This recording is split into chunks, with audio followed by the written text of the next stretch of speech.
vivermos de acordo com a Tua palavra, porque este é um padrão elevado que o Senhor tem colocado, estabelecido, e este padrão é o padrão que o Senhor exige que nós vivamos. Quem vive o padrão das Escrituras, com certeza, vive um padrão moral, social, espiritual, relacional de alto nível, e é isso que nós queremos te pedir, que o Senhor nos ajude. No nome de Jesus, nós oramos e te agradecemos. Bom, apenas para recapitular um pouquinho a respeito daquilo que nós temos falado nesses últimos capítulos de Romanos, esta carta de Paulo escrita para as igrejas de Roma. Roma existiam várias igrejas caseiras, e Paulo escreve uma carta para corrigir algumas posturas, algumas práticas que estavam havendo na igreja. Além de informar a respeito da teologia bíblica, ele também corrige algumas coisas que estavam acontecendo. Então lembram que até o capítulo 11 de Romanos, tudo aquilo que nós estudamos, tudo aquilo que aprendemos tem a ver com doutrina. Paulo dá um embasamento, Paulo dá um alicerce da doutrina cristã, da doutrina bíblica, da teologia bíblica. E a partir do capítulo 12, ele começa numa sessão prática, na hora de aplicar tudo aquilo que se aprendeu. Então, quando você lê Romanos e relê Romanos, até o capítulo 11, tudo que nós temos que saber a respeito de doutrina bíblica está ali. A partir do capítulo 11, no capítulo 12, na sequência, o apóstolo Paulo começa a colocar em prática. O pastor Sérgio leu hoje um pedacinho já do capítulo 12, que já é esta parte prática, de relacional, de como lidar com as pessoas, enfim, como é que nós vamos aplicar aquilo que nós aprendemos até o capítulo 11. No capítulo 15, Paulo está falando a respeito dos fracos e fortes na fé. Você deve lembrar-se que foi a última abordagem que a gente fez. No domingo passado nós não conseguimos fazer a exposição, tivemos a visita dos nossos irmãos de Gideões Internacionais, que foi uma bênção aqui também, né? Mas no retrasado nós falamos a respeito. Paulo está falando dos fracos e fortes na fé, porque estava havendo uma discussão: que tipo de comida pode se comer?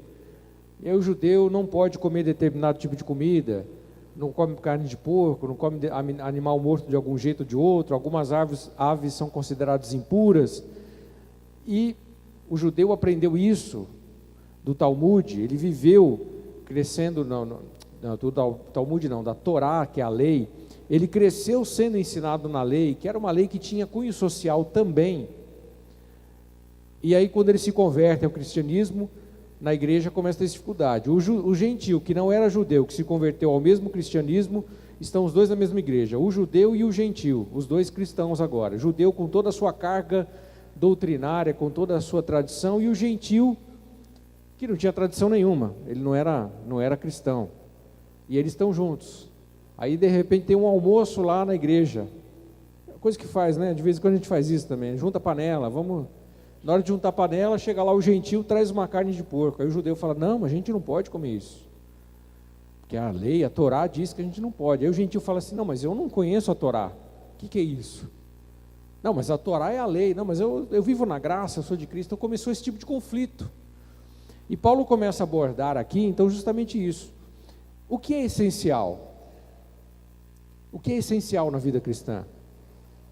O que é secundário? Essa é a discussão, e é uma discussão que nós temos hoje em dia.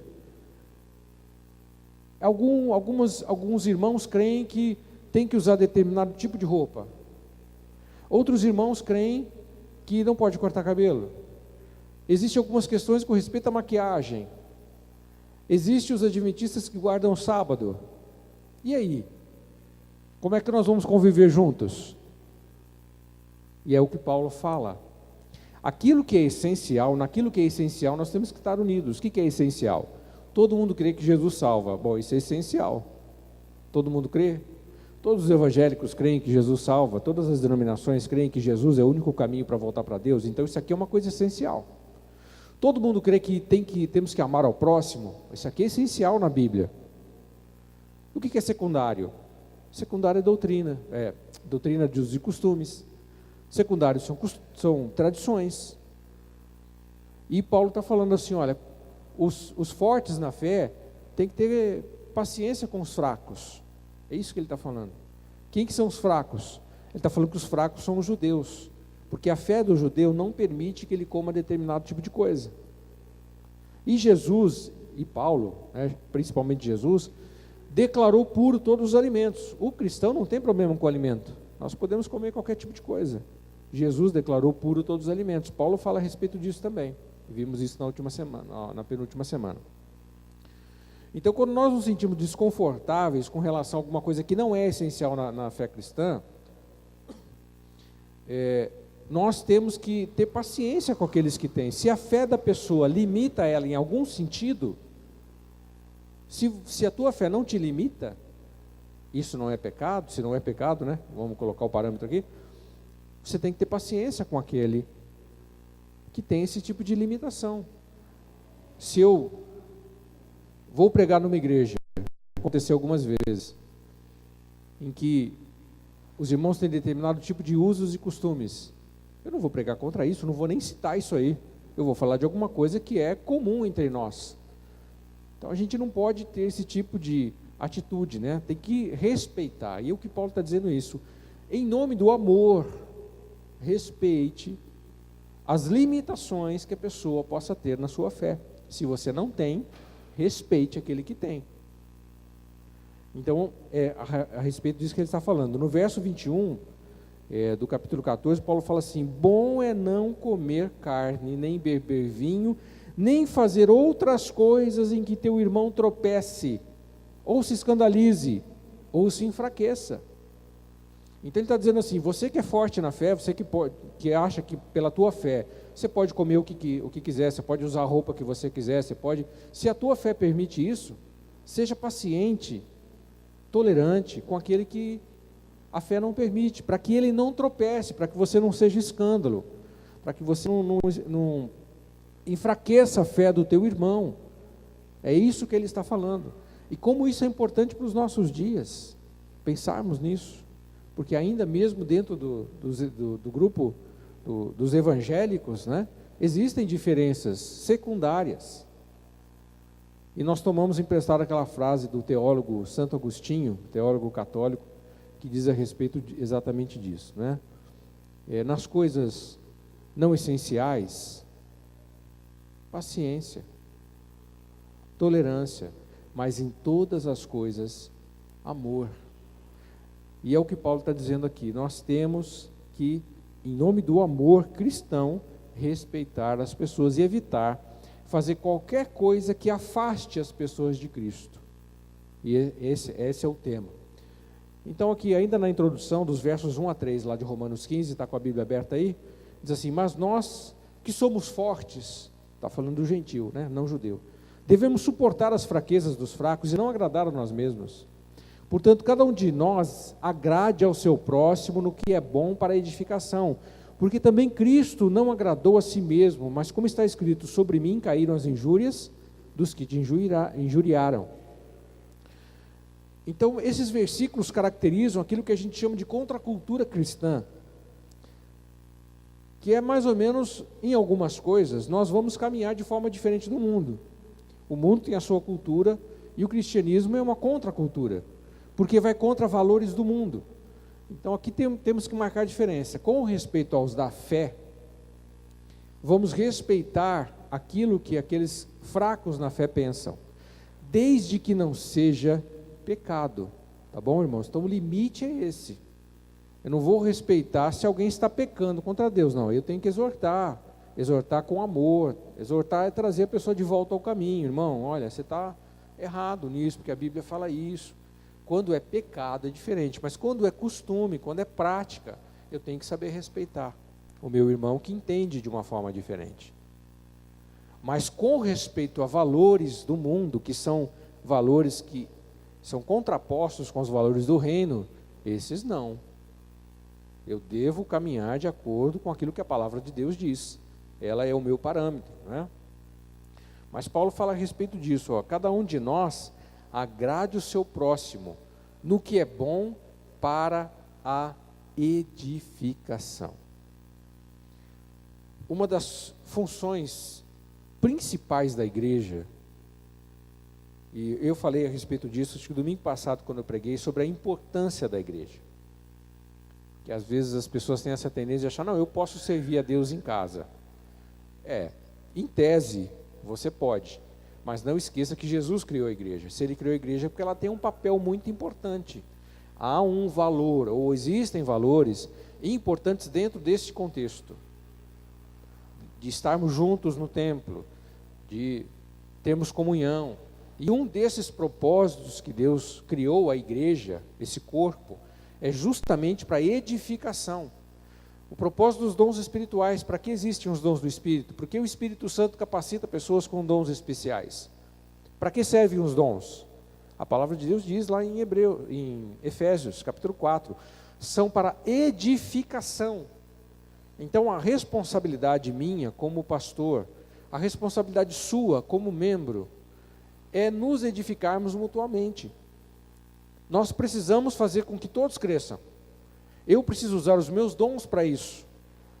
Você que tem dons espirituais também, e Deus já capacitou você com alguns, você também precisa usar esses dons que você tem para o corpo, para a edificação do corpo de Cristo.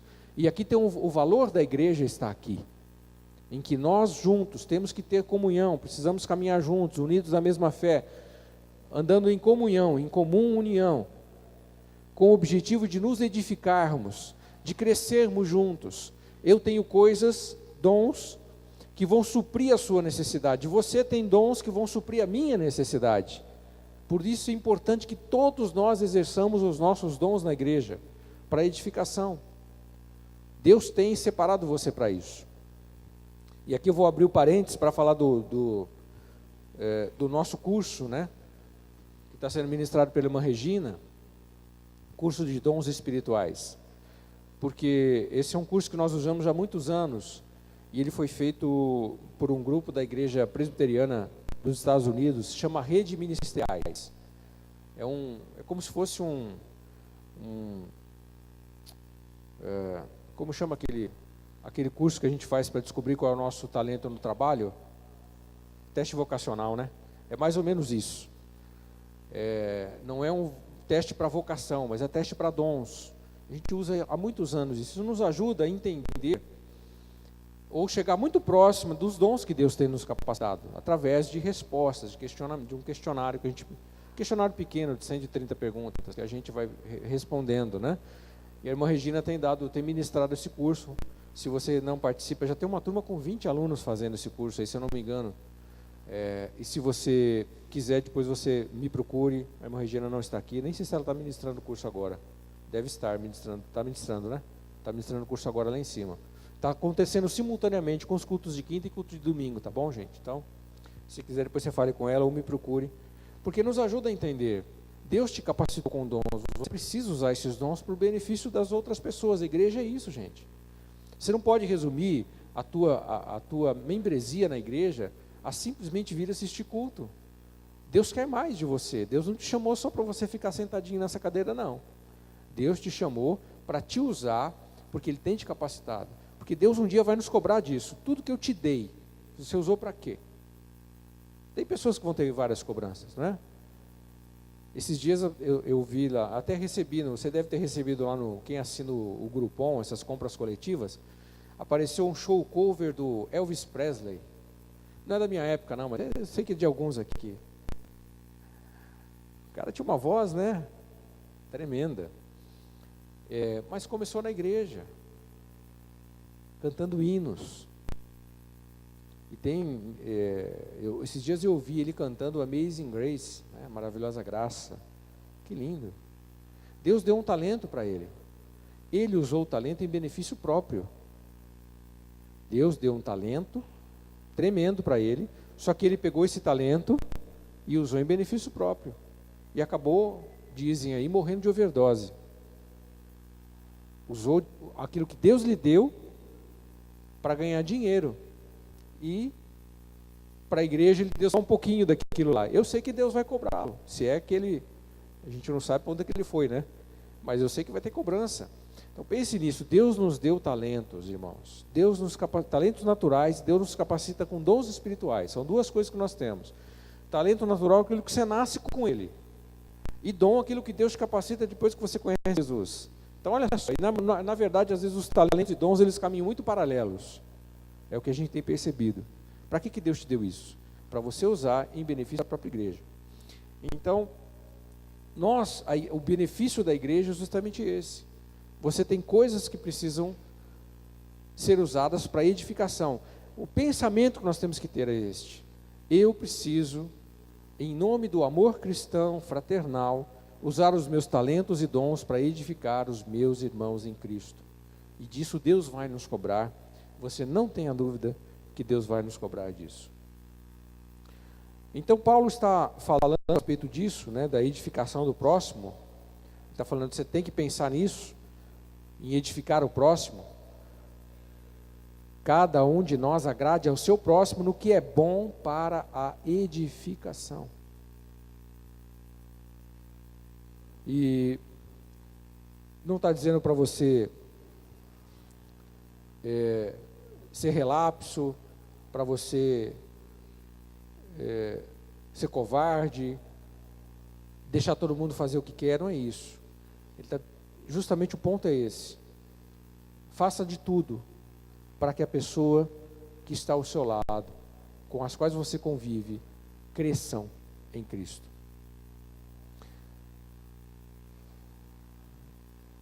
E nessa questão de demonstrar amor, nós dividimos aqui em duas partes o estudo, né? Ame-os da Judéia e Samaria, está entre aspas, né? Porque se coloca sem aspas, a pessoa pode pensar que é o da Judéia e de Samaria mesmo. Mas Judéia e Samaria é um termo que nós usamos para identificar aqueles que estão próximos da gente. Lembremos de Atos capítulo 1, verso 8, quando Deus diz que recebereis poder ao descer sobre vós o Espírito Santo, sereis minhas testemunhas, tanto em Judéia e Samaria e até os confins da terra. O que ele está falando a respeito disso? O que Jesus queria dizer? Judéia e Samaria está dizendo aqueles que estão próximos de você, mas também os confins da terra. Por isso que nós usamos essa analogia aí. Então, dos versos 1 ao verso 7, Paulo fala a respeito disso. Amar os da Judéia e Samaria. Ele está falando daqueles dois grupos, o grupo forte e o grupo fraco, que precisam se dar bem um com o outro.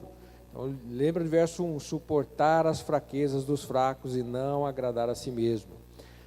A palavra suportar ali, no versículo 1, não quer dizer tolerar, porque nós usamos essa terminologia, né? Tem que suportar esse irmão, mas a gente usa no sentido de tolerar. Tem os irmãos que são intoleráveis, insuportáveis, então não use esse sinônimo. Não é isso que a Bíblia quer dizer com suportar. Está dizendo que dar suporte é base, é ajudar a pessoa, dar base para a pessoa crescer. É nesse sentido suportar, não é tolerar, mas é dar suporte.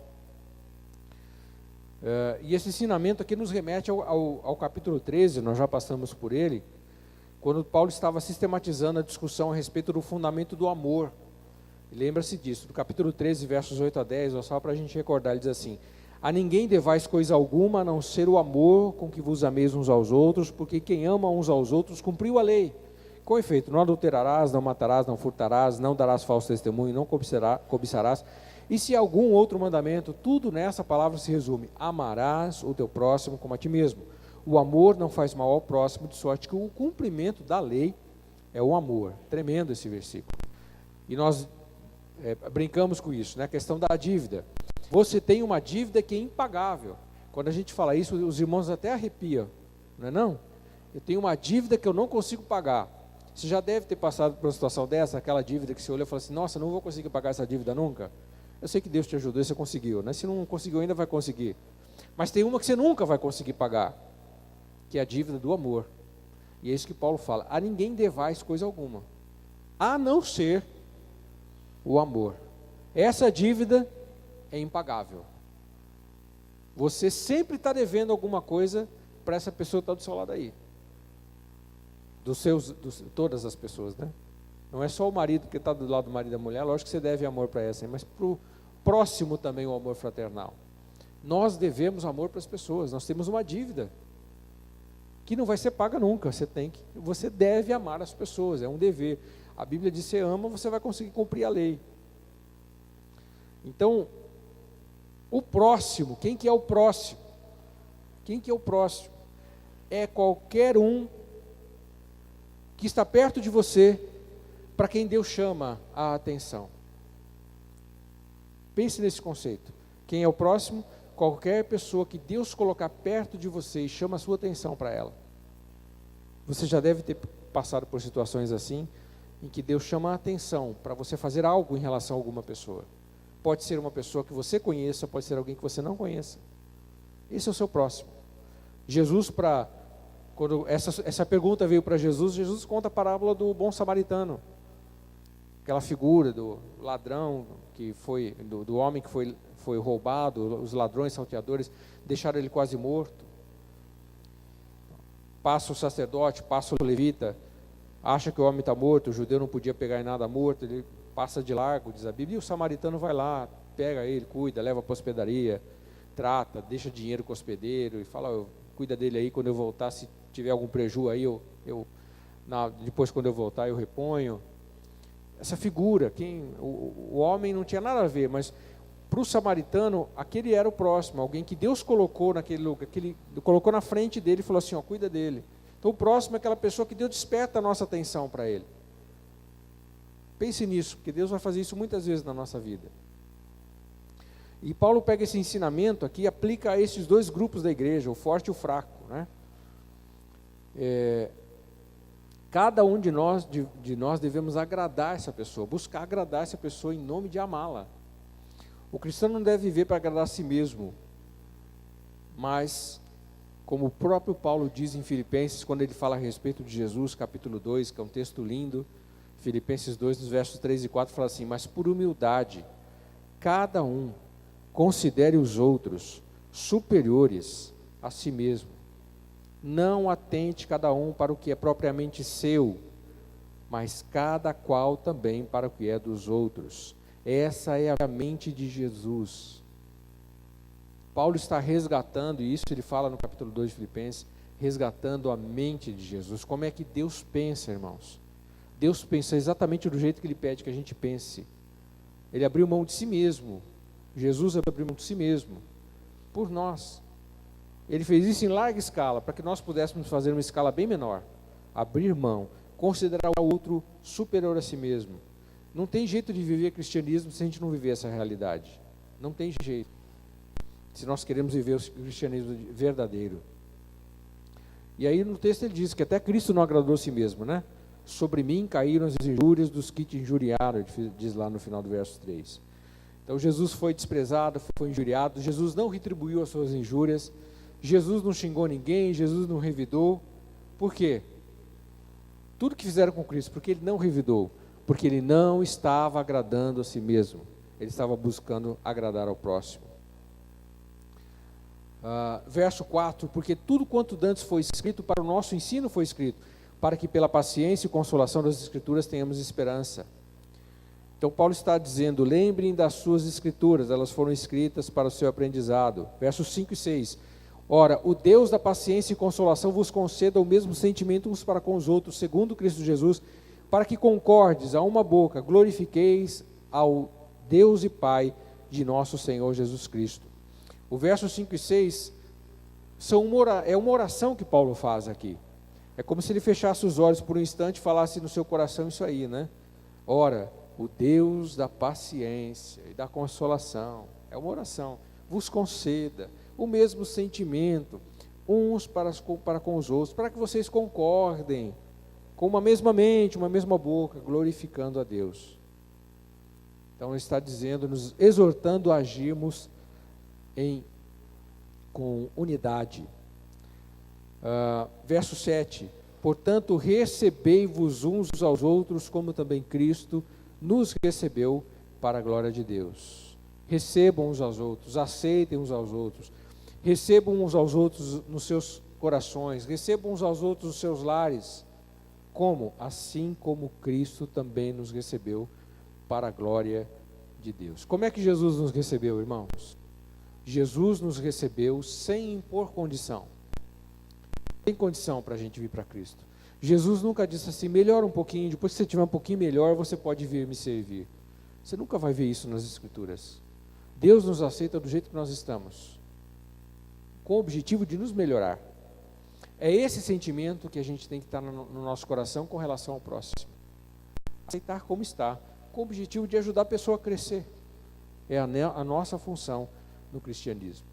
E a segunda parte do nosso estudo dessa manhã, ame igualmente aos dos confins da terra. Estamos falando aqui Judéia e Samaria, aqueles que estão mais próximos, mas o cristianismo não se refere apenas àqueles que estão dentro do nosso raio de ação, do nosso círculo de amizade. O cristianismo vai além. Apocalipse 5:9 diz que Deus está redimindo para si um povo de toda a tribo, língua e nação. Paulo menciona Jesus como exemplo, então lembra as igrejas em Roma que Cristo veio para redimir todas as nações. Veja versos 8 e 9. Digo isso, pois que Jesus Cristo foi ministro da circuncisão, por causa da verdade de Deus, para que confirmasse as promessas feitas aos pais, para que os gentios glorifiquem a Deus pela sua misericórdia, como está escrito, porquanto eu te louvarei entre os gentios e cantarei o teu nome. E Paulo cita aqui o Antigo Testamento, para ilustrar que Jesus Cristo veio especificamente para cumprir a promessa de que Deus está redimindo e salvando pessoas de todas as raças. Paulo começa o livro de Romanos dessa maneira, né? Lembra o capítulo 1, verso 16 de Romanos? Porque não me envergonho do Evangelho de Cristo, pois é o poder de Deus para a salvação de todo aquele que crê, primeiro do judeu e também do grego. Por que nós precisamos ter isso em mente, irmãos?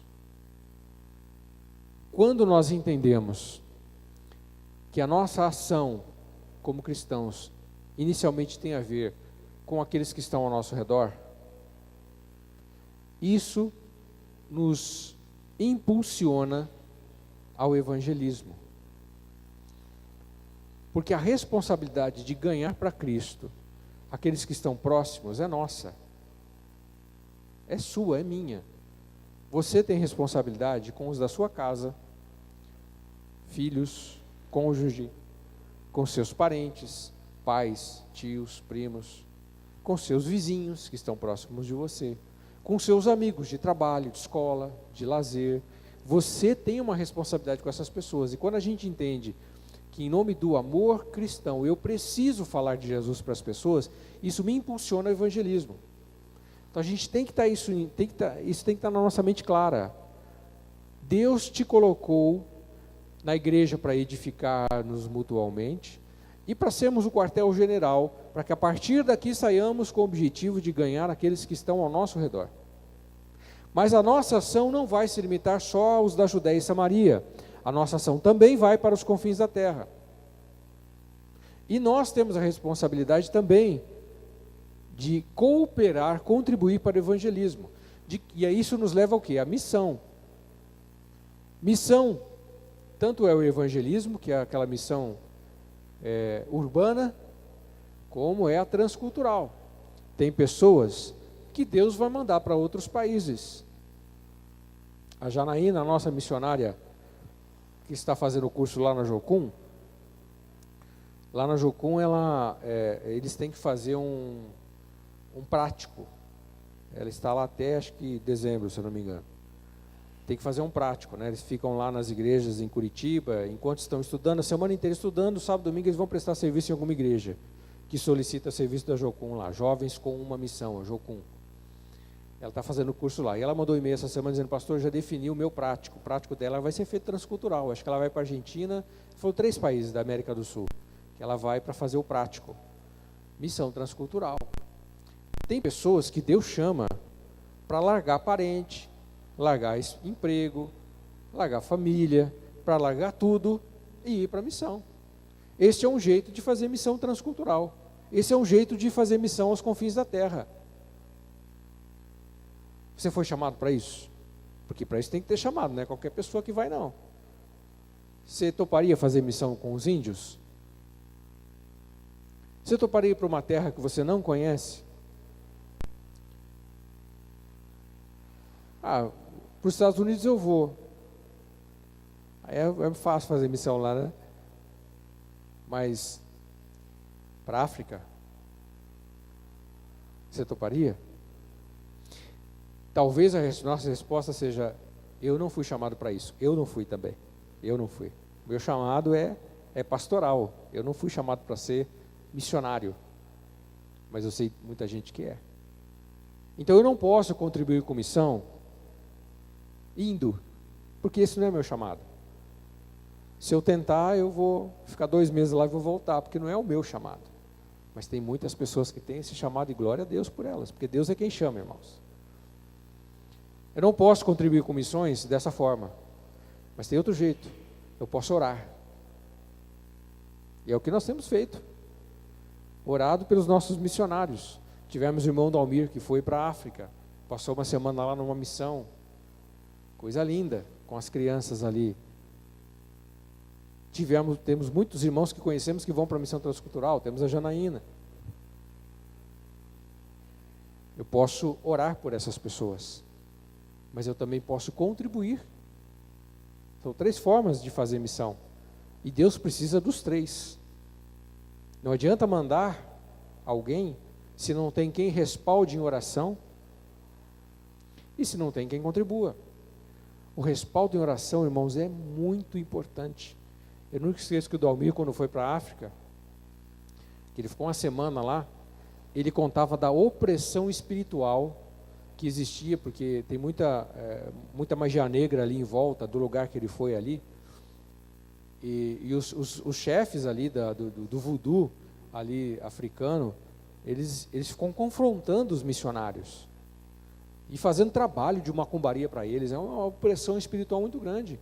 Você acha que alguém vai para lá, se não tiver respaldo de oração, consegue sobreviver? É seta de enfermidade e é um monte de problema que acontece na vida da pessoa.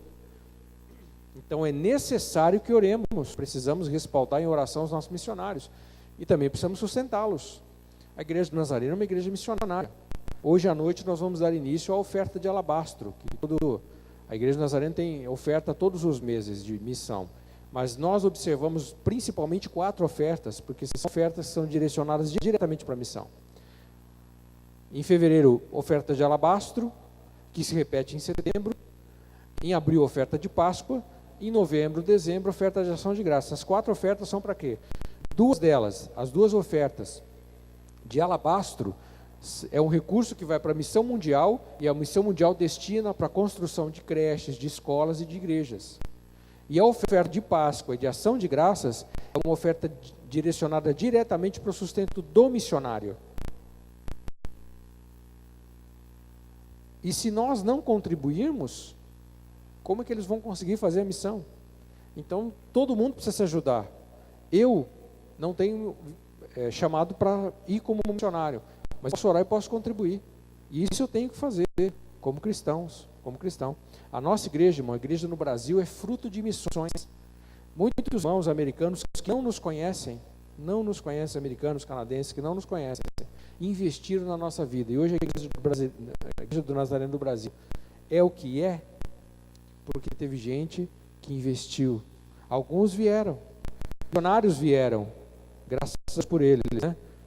Na última assembleia, tem até uma foto, eu mostrei essa foto. Na última assembleia, eu estive com o Dr. Mosteller, Earl Mosteller, que foi o missionário que implantou a igreja do Nazareno no Brasil. Quando a igreja do Nazareno completou 50 anos no mundo, o jubileu da igreja do Nazareno foi implantar a igreja no Brasil. Estive com ele, já está de cadeira de roda, tem quase 90 anos ele já, né? Já está bem velhinho. Mas quando a gente chega para ele e diz assim, olha, eu sou brasileiro, imagina só a felicidade dele.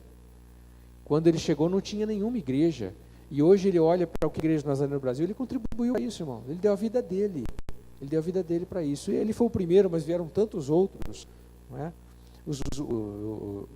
Tivemos muito contato com os Wood, foram o nosso reitor no seminário, pastor Elton Wood, dona Margarete Wood, os Collins também foram reitores nossos na época de faculdade teológica.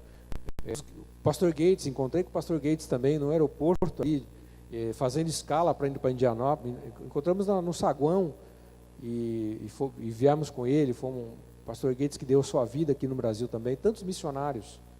Mas teve gente que veio, mas muita gente contribuiu, mas contribuiu e orou. Todos eles têm valor. Então nós temos que entender isso, que dentro da nossa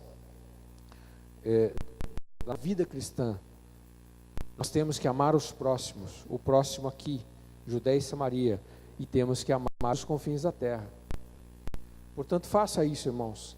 Todo recurso, e a nossa igreja é tão séria nessa questão de recursos, irmãos, tão séria, que a gente, como está mais ligado com a administração de recursos da igreja, pode servir como testemunho. Todo o dinheiro que é arrecadado na igreja para um fim, é destinado para aquele fim. Então, você arrecada para uma coisa e usa para outra. Não existe isso dentro da igreja nazarena. Se arrecadou para missão, é para missão.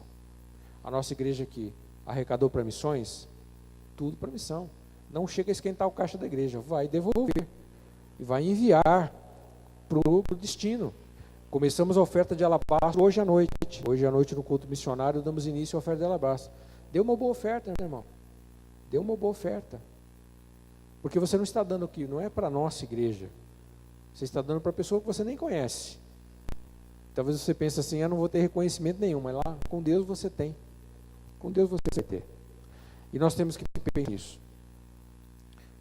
Então Paulo, ele fala a respeito que nós temos que estar comprometido com todas as pessoas. Nessa palavra aqui, ó, do verso 9, e para que os gentios glorifiquem a Deus. Essa palavra gentil, no original, é a palavra, original grego, é a palavra etnos. Etnos vem de etnia. Quando está falando de gentil, está falando de pessoas de qualquer etnia. O evangelho é para todas as tribos, raças, todos os grupos de pessoas, todas as nações. Lembre-se disso. Então nós estamos contribuindo também para aqueles que nós não conhecemos de todas as etnias. E para a gente finalizar, versos 10 a 12. Outra vez vos digo, alegrai-vos gentios com seu povo. E outra vez, louvai ao Senhor todos os gentios e celebrai todos os povos. E outra vez, Isaías, uma raiz de Jessé, aí naquele dia, se levantará para reger os gentios. Os gentios esperarão. Paulo traz aqui uma visão, versículo 12, uma visão que diz da vinda de Cristo em Isaías 11, né? Cristo que é a raiz de Jessé. Ora, o Deus de esperança vos enche de todo gozo e paz, em crença, para que abundeis em esperança pela virtude do Espírito Santo. Palavra esperança, que duas vezes essa palavra é escrita. Esperança no Novo Testamento é a certeza das bênçãos de Deus em Cristo se concretizando na nossa vida. O Deus da esperança vos enche de toda alegria e paz, para que abundeis em toda esperança. Amém? Coloque-se em pé para nós orarmos, por favor.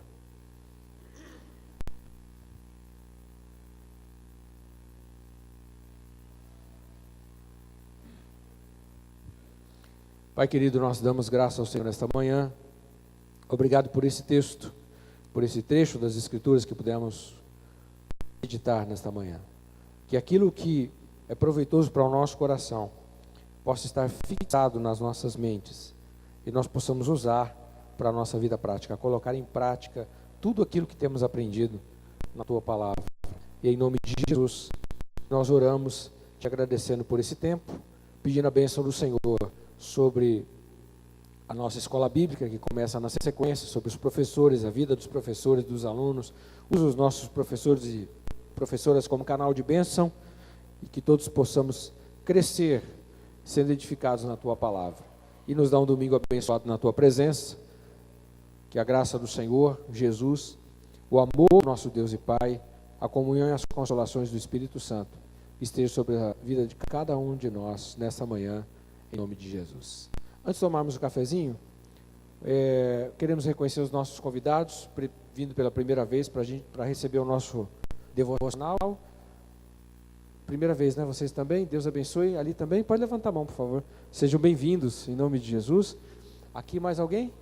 Aqui? Ok. Nós queremos dar boas-vindas a vocês, viu, queridos? Sejam muito bem-vindos em nome de Jesus. E não saia daqui nos receber um presentinho nosso. Nós temos um presentinho que nós damos para todos aqueles que chegam pela primeira vez. E sempre dizemos o seguinte: se não tiver igreja, estão convidados para fazer parte da nossa aqui, tá bom? Deus os abençoe em nome de Jesus. Vamos tomar um cafezinho lá, irmãos. Daqui a pouco toca aquela sinetinha discreta para a escola dominical.